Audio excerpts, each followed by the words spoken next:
What's up? What is up, broskis?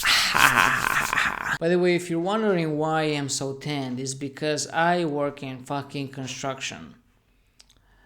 Yes, and it's hot. Anyway, alright, so Johnny Somali, the walking L generator of the internet, is back in the news. But this time, it's not because he harassed some poor old lady on the streets for $5 donations. No. This time, he's officially cooked. My guy pulled off the impossible. He finally ran out of places to run. South Korea has him in a headlock, and spoiler alert, they are not letting go. So let's talk about Johnny Somali first day in court. And when I say first day, I mean this circus is far from over. Bro, I got Korean investigation documents. These been interrogating me for months, for days. These been on my ass.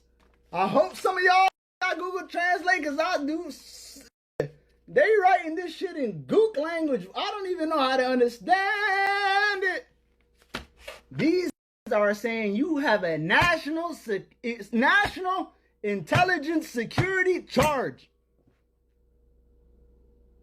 National Intelligence Security Charge. He walks in late as hell, because of course he does. Over an hour late to his own trial. Bro showed up like he was arriving fashionably late for a dinner party. Except that the party was a courtroom full of people waiting to decide how long he's going to rot in a cell. And what does he wear to this very serious legal proceeding? A mega hat, because of course he did. When in doubt, just make things as weird as possible. And as if that wasn't already enough to make the judge hate him on first sight, this man brings a massive water bottle and somehow gets in trouble for that too. Bro can't even hold a beverage correctly in court. Now Johnny, in his infinite wisdom, starts talking like he's in a Netflix documentary about criminal masterminds. This man stood there and told the court to their faces, "You donkeys don't know who I am. I got away with worse things in Japan. Watch me get away with this too." And yeah, they watched. They watched you get cooked in real time. Bro thought he was Houdini, but then South Korea legal system said, nah, you're staying right here. I just got out of the Johnny Somali trial.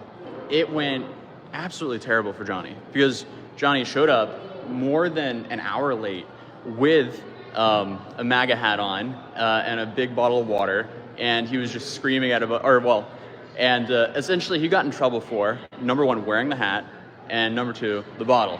So now there's 4 charges that was in that trial, correct? There are 4 charges against him, but only 3 of them were addressed today. Okay. The 4th charge, which he just discovered about the other day, which I brought up on my stream 2 days ago, and he got the notice of in Korean yesterday. Actually, didn't even get it. Sorry. So, oh wow. He didn't know anything about it today, and his lawyer didn't know anything about it. Yeah, they were today. pretty shocked. Now let's talk about what Johnny actually pledged guilty to. Because yes, he folded. He sat in that courtroom and admitted that yes, he did harass people with a dead fish. My man was literally out here assaulting civilians with seafood. Blast obscene racist comments in public with a loudspeaker. Yes, that's right. He literally bought his own sound system to spread nonsense. And 3, disrupt businesses by harassing workers and causing chaos. AKA doing Twitch chat dares in real life. And you know what? That would have already been bad enough. That alone could have gotten him a couple of years in a South Korean cell, but no, Johnny's karma speed run wasn't finished because out of nowhere this court revealed a 4th charge that even Johnny and his lawyer didn't even know about. Now you'd think that would be the biggest L of the day, right?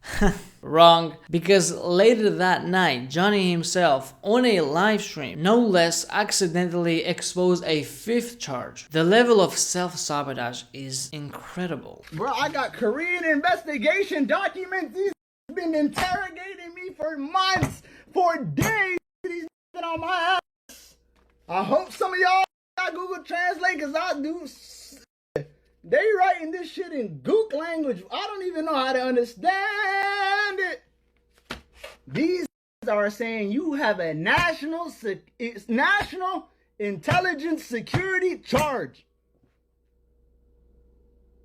National Intelligence Security charged. Johnny somehow managed to get himself involved in a case that has the words national security in it. I don't think Johnny Somali could figure out how to reset his router, let alone build an AI. But still, when the words North Korea, national security violation are anywhere near your name, it's over for you. South Korea doesn't play around like that. They could have sentenced him right then and there, just off principle. Now let's talk prison time. How much is Johnny actually looking at? Experts say he's facing between 3 to 5 years. And let's be real, that's probably best case scenario, but bro is sitting in a country with a 90% conviction rate. This is not America, my guy. There is no oops, my bad, here's a fine, let me go home. No, you're getting the full experience. And there's still more hearings left, meaning this number could go up. The judge might just wake up one day and decide, you know what, 15 years, just for being annoying. But the absolute best part of this, Johnny Somali still thinks he's coming back.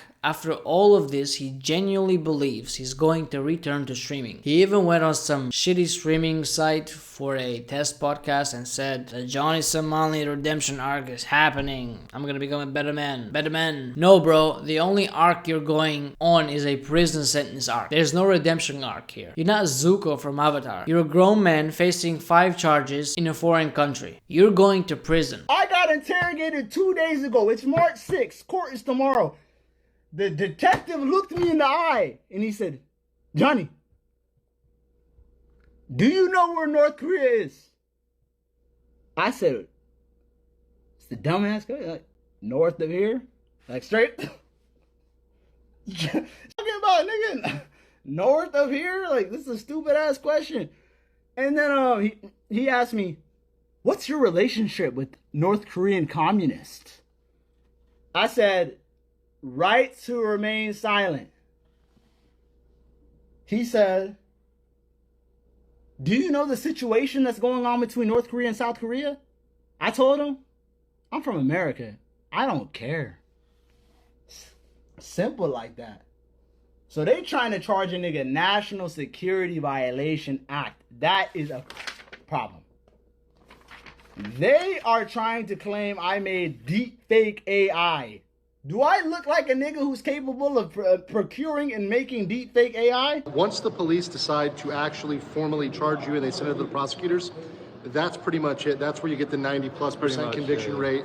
You're pretty much done. If they've decided to go that far, that means they have the evidence to prove the crime. So a lot of people here are thinking he's going to get somewhere between 3 to 5 years in prison for all of this, which is crazy. Now let's be real, does Johnny deserve this? I think absolutely. You can't disrespect an entire country, break their laws, and expect 0 consequences. You mess around, you find out. You touch the stove, you get burned. You throw fish at people, you go to jail. Now Johnny is realizing in real time that actions have consequences. Something people have been telling him for years. And the funniest part, it didn't have to be this way. He could have stopped, he could have just chilled. But no, he had to keep going. And now he is done. So to wrap this up, how much do you think Johnny should get? 3 years? 5 years? 10? A lifetime ban from social media? Let me know in the comments down below. And hey, if Johnny somehow makes a streaming comeback from a South Korean prison cell, I'll be the first to react to it. But until then, GG Johnny, you played yourself. Thank you so much guys for watching this video, and if you enjoyed, make sure to hit the like and subscribe button so you never miss me talking about idiots on the internet like Johnny. And as always, deuces. I know he's out here. I can feel it in my nuggets. Cody! Oh.